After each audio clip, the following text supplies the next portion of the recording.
Guys, as you can see, I'm in a bit of a tied up situation right now. This is not a normal shoot for me, but today I am with the Wagsters at the Wagsters Magic Theater, and they're going to be sharing a little bit about their story with mental health and how our minds can really easily trick us and how they take advantage of that in their show to create all these mind-blowing illusions.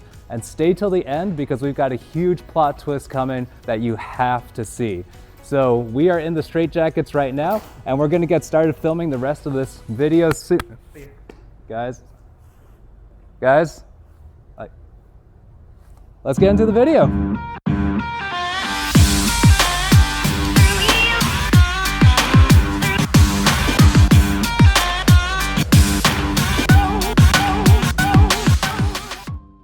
Oh, Brendan and Hannah, thank you so much for joining me on the show today. How I got in contact with you is we went to one of your shows, and then you talked about mental health in that show. And so I was just curious to learn like what your story is with mental health and how do you maintain your mental health in what looks like a very taxing kind of job and career. Sorry, I'm trying to think where to even start. I would say I'm fairly new to therapy. Hannah and I both had various childhood traumas between the two of us. So when you put two people who have had those histories together in the same house, it's definitely a learning curve on how to live together, parent together, work together. Hannah and I deal with anxiety every day. I deal with depression, and we're both on medication for that to help it, and we both go to counseling, and it's just such an important part of our day-to-day lives. Entertainment is not for the faint of heart. It is not. It's not the glamour that everybody sees on stage for 90 minutes. It's the preparation beforehand. Yeah. It's the phone calls with customers, everything else that goes into it. And then, like I said, you add a toddler on top of all of it, and it just makes the stress melt away. Honestly, I got back into it because we lost a baby in 2021, and I was diagnosed with ADHD, severe anxiety, and depression all at once. So I just like hit the mother load there. Yeah, that's a lot. Getting to be like, that makes sense now, knowing what that is. There's so much that affects, like Brandon especially. If we were to get like an email where someone didn't like the show or something, you know, that's hard because our show is so personal to us, and so that feels like a personal hit. For us, we do pour so much of ourselves into the show, and for someone to say they didn't enjoy the show, it's a little more of a punch, but that also kind of comes back to my desire of to people please. I think that's the hard part of entertainment in general, is you don't sell tickets and you don't earn a living if people don't like you and like what you do. Right. And I had another magician years ago tell us, if people like you, they're going to automatically like what you do. And so in our show, that's why we put so many personal nods throughout our performance and share so much of our story, because we all live here on a screen so much on a day-to-day basis anyway. So people can leave feeling like they've met a new friend versus just watched another show on Netflix or another YouTube video. No offense.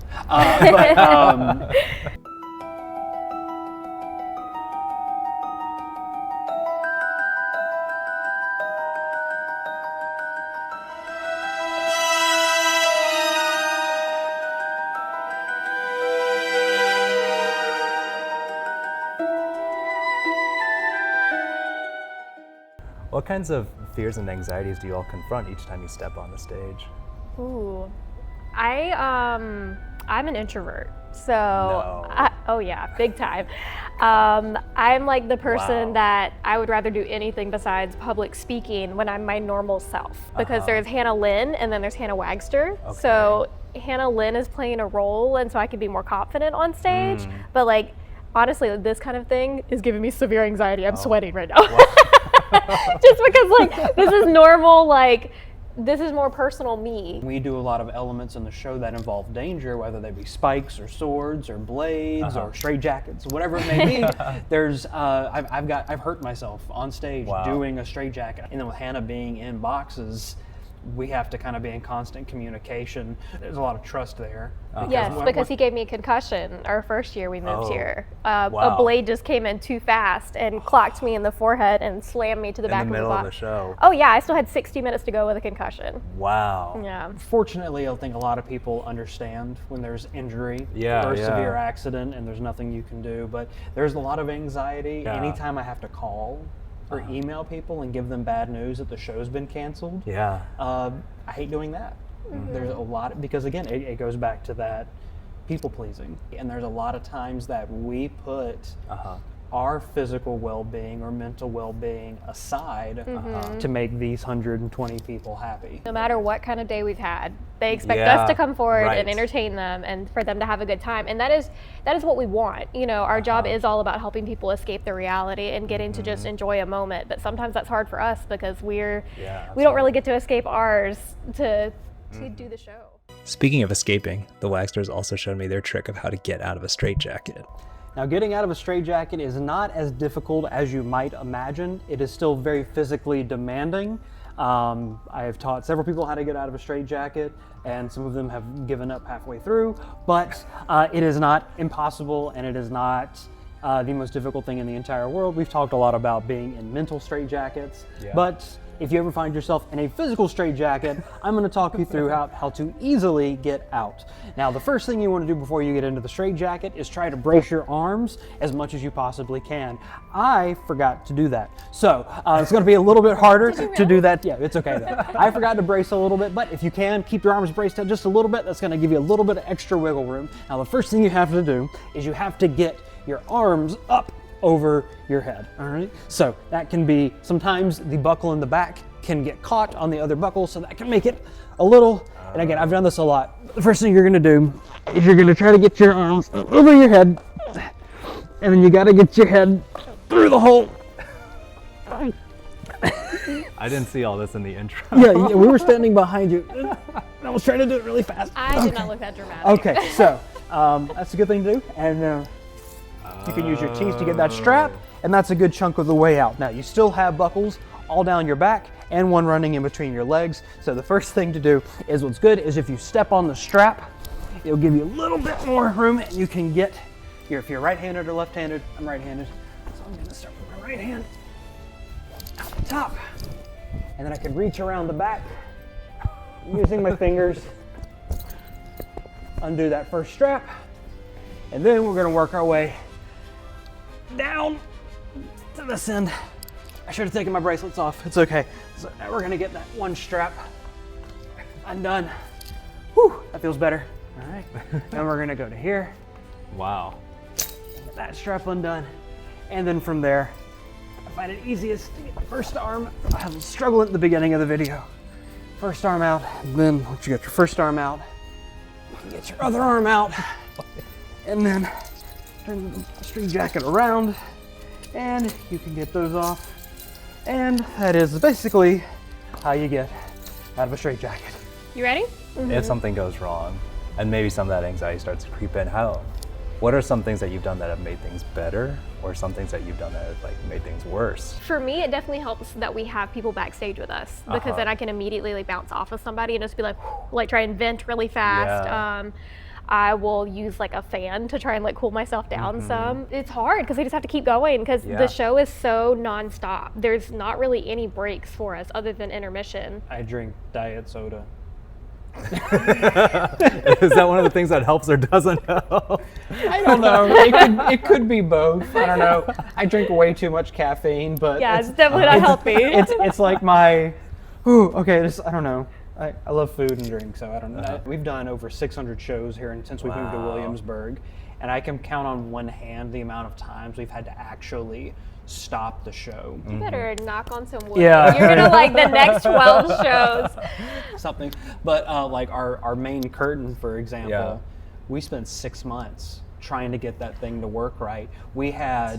It got stuck open one night, it got stuck closed one night, the ropes broke mid-show. We literally had to get up with bolt cutters at intermission and snip the wire. When I knew the curtain had messed up, I then spent the entire rest of the first half of the show making a plan in my head while I'm performing doing the show. Wow. And see, me with ADHD, I can't do that. I think that's the hardest part, when there's like stuff going wrong and I'm like, oh, just focus, just keep the script going, just keep doing the magic and everything. That's where I struggle. But that's where rehearsal and repetition comes in. It's that I can go on autopilot because I know my scripts, I know my lines, I know the choreography, I know the beats. I get calmer when things go wrong. Oh. I have this weird switch in my brain that will go off when there is a major problem during the show. I can just stop and go, okay, we got to figure that out. One of my routines in the show is with producing a bunch of cards. And I have very specific amounts of cards that I have throughout the entire routine. And so if I drop a pack and half of my deck is on the floor, I'm now either having to restructure the entire routine in my head on the fly. But again, I know the music. I know how much time I have. I know what I have to fill. And I know extra magic that I can throw in on the fly. Just kind of improv, like how an improv performer would do. I just go into improv mode and do what I need to do to get through the moment. And then I finally learned to keep extra cards in my pocket. I don't know why it took 3 years to figure that out, but It's okay, it's okay. But every time something goes wrong, we learn something. We have a meeting after the show and we go, what can we do to keep that from happening again? Yeah, so you guys are saying like preparing is huge and then debriefing after, processing, like, okay, how do we make sure that doesn't happen, or how do we recover from that next time around? Because you can't just sweep it under the rug. No, everyone's watching. Yeah, and even after the show, it's not wise to sit there and go, oh, well, this happened. That won't ever happen again. Right. Well, if it happened once, it will happen again. It'll happen again at some point. I think it's the same thing, and that we've had to get better at even in our personal relationship. So then it was my turn to learn how to try to get out of a straitjacket. It wasn't as easy as Brandon made it look. There's a lot of unnatural movements. Always I had to bend my body, my arms, and I had to get a lot of help along the way. But that's just to illustrate that practicing really makes a difference when it comes to skills like these and in mental health. Oh, there we go. There it is, guys. Now we're gonna see the difference. Like we talked about the difference between preparation and just knowing how to do something. So we're gonna have a little side by side with Brandon doing his thing and me trying to get it off, and you guys will see the difference that practice makes. 2, 1, go.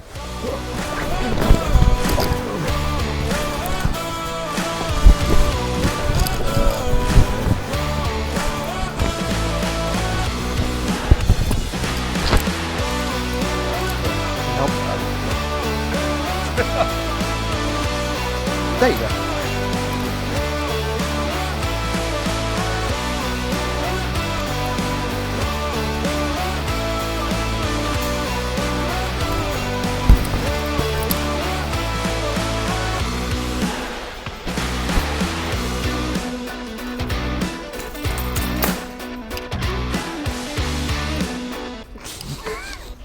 Well, that's the difference between a lot of practice and just knowing what you're supposed to do. It's all right. And when we're talking about mental health, that's what it is. You can know the skills. I tell my clients this all the time. You can know the skills, you can know what you're supposed to do. Well, first and never be afraid to ask for help. Yeah. Nothing beats having someone being able to get you out of it. But you got to practice also. That's the time and dedication that you put in for your own mental health. You talked about your childhood, and you two have a little child now. And how are you taking your experiences and what you've learned and trying to kind of create a new story? We have a mission statement for our business. They said you need to have a mission statement for raising your child. Yes. And I like that.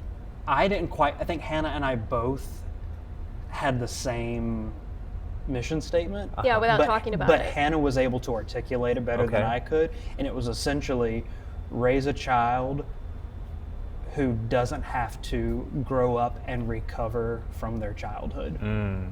And that, because we've both been through 12-step recovery programs as well. I'm still active in one myself. And so basically create a childhood for our daughter that she doesn't have to heal from. Yep. I think was the simplest way to put it. Every decision for her, does this decision line up with our Especially now that plan she's for just turned 2, which my very first memory is a traumatic memory at 2 years old. Oh, And so wow. I'm like, she's now at the age where like, if we mess up, like it could mess her up. As much anxiety as I have about everyday life and all the things, I mean, messing up our child is the scariest thing, you know, just because, I mean, she's our world and we waited so long on her. It is cool that she does get to be here with us all the time. So like when you were asking another thing that I do to like cool down or whatever, it's Lily. She's off stage and I'm able to like go over and just hug her, and she's always so smiley and happy, and we just want to keep the light in her eyes that she has. That's Like we could be having a really bad show, and every night at intermission, whoever's watching her backstage will put her down, and she comes running across the stage to Hannah, and just hearing she's her, mommy. and her running across the stage, That's or amazing. looking off stage and seeing her sitting off the side, clapping, or laughing, or saying hi. She's been healing my perspective. childhood so much. That's amazing. Like getting to watch the relationship that she has with her dad, because I didn't have that growing up, has been so healing. Like it has been an incredible experience. What would you want our viewers to take away from all of your journeys with mental health from childhood through now and what you're still learning and practicing? Don't be afraid to ask for help. I'm very much a control freak, and dealt with a lot of pride in my life. I also kind of grew up, I know how to do a lot of things. I learned a lot out of necessity, so I figured out how to do it on my own. Yeah. Mental health is not one of those areas that you can do on your own.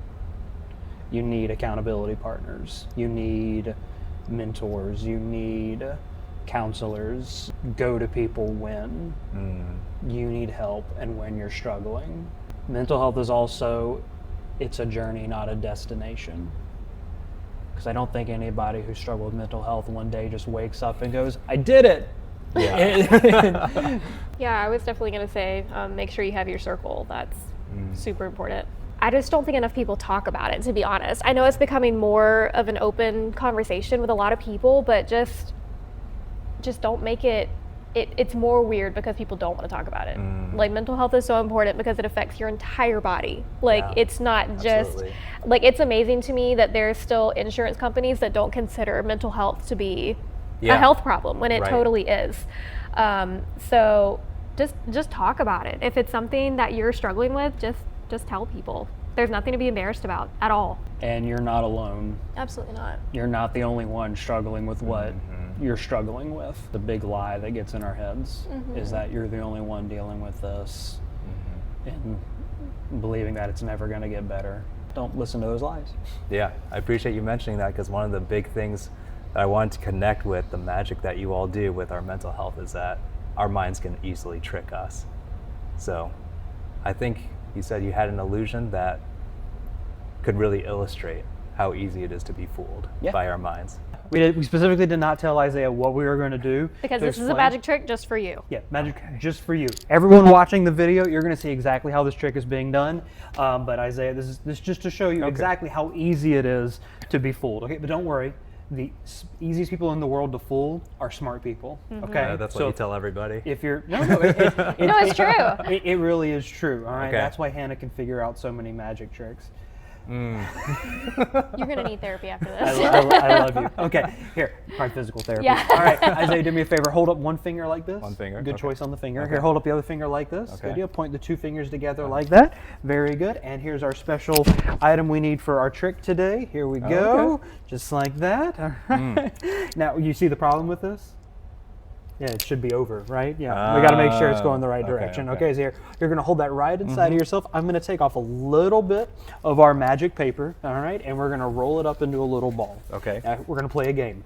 Okay. You're going to try to, here, hold that in just a little bit further. So you're going to try to guess whether I'm putting the ball into this hand or into this hand. Okay. All right, that's the way that just get a little closer. Okay, so here, ready? Watch, I'm going to go 1, I'm going to go 2, I'm going to go 3. Which hand do you think it is, hand A or hand B? B. B? Nope, it's in hand A. It's all right. Okay. It's fine. All right, we're going to do it again. He saw me put it in this hand. He may have thought I did something funny. We'll do it again. 1, 2. Which hand, A or B? Let's go B again. B, no, it's A. I'm trying to help you out. I said, oh, keep that pressure. Okay. Here you go. Here, which hand did it go in, A or B? A. A? Here, I'm a nice guy. Oh, where is it? B. No, you missed it, Isaiah. Here, we're going to do it again. It's okay. We're going to grab a little more. Here, grab a little bit more off of here. We're going to roll it up into a little ball, all right? Just for you. Again, ready? Okay. 1, 2, 3. Which hand, A or B? A. A, you got it. You're Okay, catching on. A, This is okay, great. yeah. You're doing good. Which hand, A or B? A. You missed it again, Isaiah. Let's do it again. Let's take off a little bit more paper. We're going to roll it up. Again, make sure you're keeping that tight in your hand, okay? Which hand, A or B? A. There. So you got to pay attention. Which hand, A or B? B. You missed it again. Okay. Let's do it here. We're going to take a little bit more off. All right, here we go. Roll it there. 1, 2, 3. Keep it there, okay? No, it's like, see, you're catching on. That's good. Which hand, A or B? A. You're still missing it. Okay, let's loosen up just a little bit. We're going to make this really, really easy on you, I'm gonna okay? get killed in the comments. Loosen up here. You're going to make this don't read the comments, okay? I don't even do YouTube, and I know that's the rule. All right, here we go. We're going to make this super, super easy on you. Here we go. You're not going to be able to get it. You're going to get it right every single time this time, Isaiah. I promise. All right? Don't sweat it, man. You're doing great. You're doing great. Here we go. Ready? 1, 2. Which hand? A. A. He finally got it. That's good. Thank you. Thank you. You're okay. Here, blow on the ball. And that is how easy it is to get fooled. That's pretty awesome. Guys, they got me pretty good there. Here, there's a souvenir for